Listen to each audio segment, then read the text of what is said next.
Assalamualaikum warahmatullahi wabarakatuh. Perkenalkan, nama saya Mila Milenia dengan NIM 34021180323. Saya mahasiswa dari Universitas Galuh, program Studi Manajemen Fakultas Ekonomi dengan mata kuliah Sistem Informasi Manajemen. Jadi di sini saya akan membacakan dan mempelajari materi yang telah diberikan oleh dosen saya, dan juga saya akan memaparkan sedikit tentang sistem operasional prosedur. Video yang pertama, di sini saya akan memvideokan di mana saya sedang mempelajari materinya. Sistem Informasi Manajemen, Standar Operasional Prosedur atau SOP. Prosedur operasi standar atau standar operasional prosedur adalah suatu alur atau cara kerja yang sudah terstandarisasi. Standar operasional prosedur ini memiliki kekuatan sebagai suatu petunjuk atau bersifat mengikat dan direktif. Hal ini mencakup hal-hal dari operasi yang memiliki suatu prosedur atau langkah-langkah tertulis yang pasti. SOP disusun sesuai dengan kebutuhan, visi dan misi masing-masing perusahaan atau organisasi dengan tujuan yang berbeda-beda. Menurut Sailendra, standar operasional prosedur SOP adalah panduan yang digunakan untuk memastikan kegiatan operasional organisasi atau perusahaan berjalan dengan lancar. Fungsi standar operasional prosedur di antaranya yaitu 1. Memperlancar tugas petugas atau pegawai maupun tim atau unit kerja. 2. Sebagai dasar hukum jika terjadi penyimpangan. 3. Mengetahui dengan jelas hambatan dan mudah dilacak. 4. Mengarahkan petugas atau pegawai untuk sama-sama disiplin dalam bekerja. Yang kelima, sebagai pedoman dalam melaksanakan pekerja rutin. Manfaat standar operasional prosedur di antaranya yaitu sebagai standarisasi cara yang dilakukan dalam penyelesaian pekerjaan khusus, mengurangi kesalahan dan kelalaian. Kedua, menjadikan staf lebih mandiri dan tidak tergantung pada interferensi manajemen sehingga akan mengurangi keterlibatan pimpinan dalam sehari-hari. 3. Meningkatkan akuntabilitas dengan mendokumentasikan tanggung jawab khusus dalam melaksanakan tugas. 4. Menciptakan ukuran standar kinerja yang akan memberikan pegawai cara konkret untuk memperbaiki kinerja serta membantu mengevaluasi usaha yang telah dilakukan.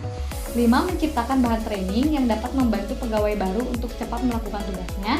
6. Menunjukkan kerja bahwa efisien dan dikelola dengan baik.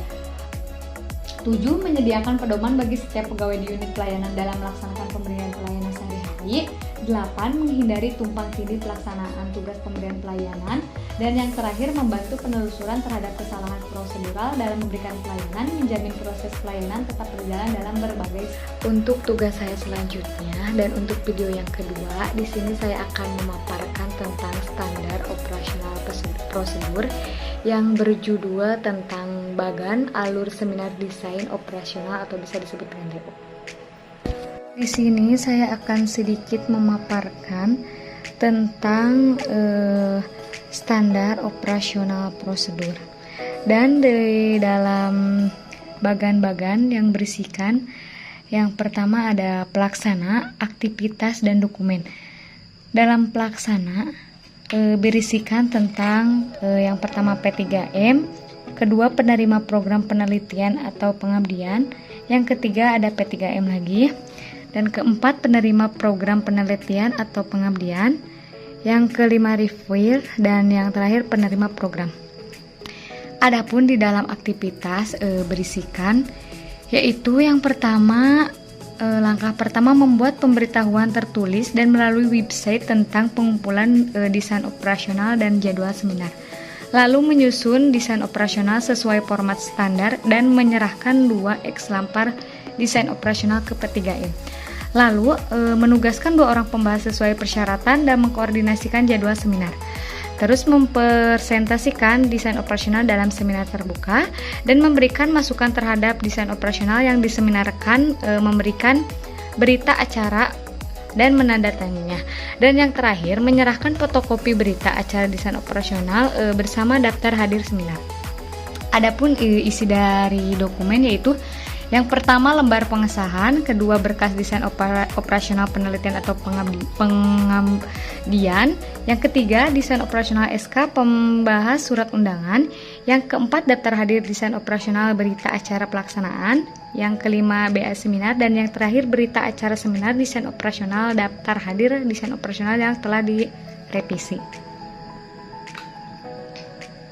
Oke teman-teman, cukup sekian tugas dan pemaparan dari saya. Mohon maaf bila ada kekurangan atau kesalahan saya dalam berucap. Wassalamualaikum warahmatullahi wabarakatuh.